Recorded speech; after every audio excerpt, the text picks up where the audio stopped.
And just as I transition out of this conversation of this topic, I just want you to say to my audience, for the record, because, you know, there's people who say, due to your son's openness about his bisexuality, that was an issue. Let me say something to you.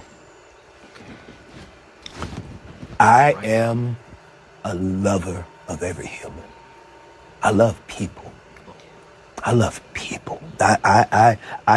I have people that will be able to stand with me on any platform and to say that Kirk Franklin shows us love. Kirk Franklin shows people love. You may have heard that even. I've heard nothing different than that. Yes. It's always been that. Yes. Even today, I feel it. Yes. Yeah. Yes. Yes. I want people to see Jesus in me. That's what I want people to see. I've said to my children when they were younger,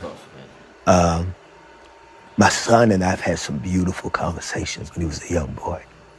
Beautiful conversations. And I told my son, there will never be any situation in your life that I will ever stop loving you. I will love who you love. And I will stand where you stand. At the end of the day, that's my son, and ain't nobody gonna take my son away from me. That's my son. And I'm gonna love my son. Who in the world has somebody in their life that they love and they may agree with every process and procedure, may have every same view? We're gonna have different views. We're gonna have interesting views. We're gonna have nuanced views. You have allowed yourself to be flawed. I mean, even when the phone call was leaked between your son, you're not on social media like that, and good thing. But we all said that's a father speaking to his son. And just because this man is a Christian singer. His 33-year-old son. Yes. It was sort of like he's human. Even today, you said... And I can't justify it. It was still wrong. Well, no. And I'm not saying it was right. Yeah. What I'm saying is you did not make excuses for it. You allowed yourself to be seen as a human. You, in my opinion, had never allowed the cloth to determine your characteristics as a human being. Wow. I think that people feel the pressure of the culture of church. It's that there's church and there's the culture of church. You know, like the church is the hospital, right? And everybody should be welcome, right? Everybody should be welcome. You know, for example, you know, if homosexuality is a sin, then adultery is a sin. Fornication is a sin.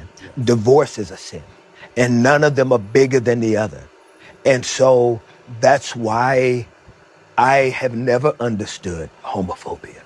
I've never understood it, because if you, as a heterosexual man, what I have done in my life, what in the world gives me any justification to think any, I'm just confused. Like, I get confused, my guy. I don't understand how we do not see ourselves as sick patients that all need the doctor.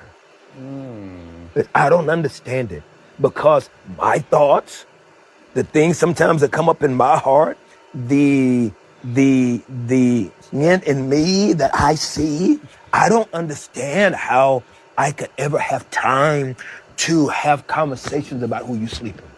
I need medicine. I need the doctor.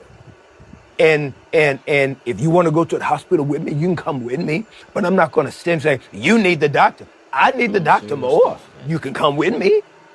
You can come with me, and I can tell you how dope he is, but I can't condemn you and invite you at the same time.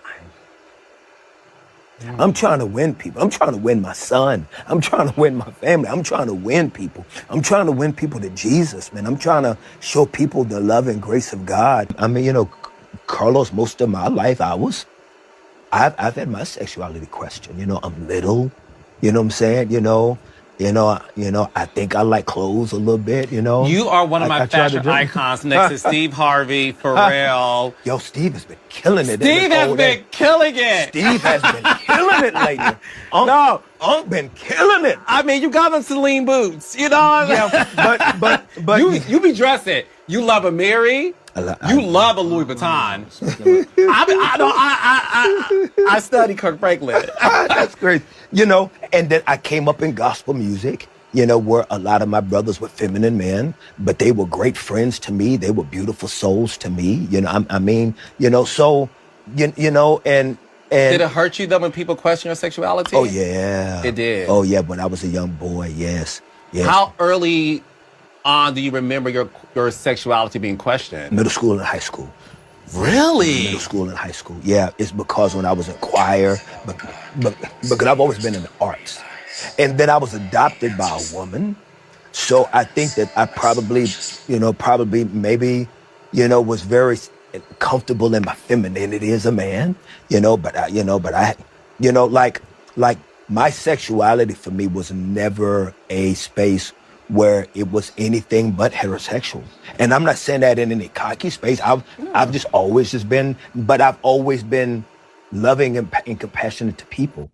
Kirk Franklin's video right now. I don't believe that we should condemn people, but we just need to call it what it is. Sin is sin, and we should, love the sinner, but not love the sin. And we don't use the concept of love to actually make us become comfortable with sin. So I want to know what your thoughts, your views, opinions are about this issue. Because it's really, really, really very intricate issue. How we could be so okay outside and wrong on the inside. God bless you.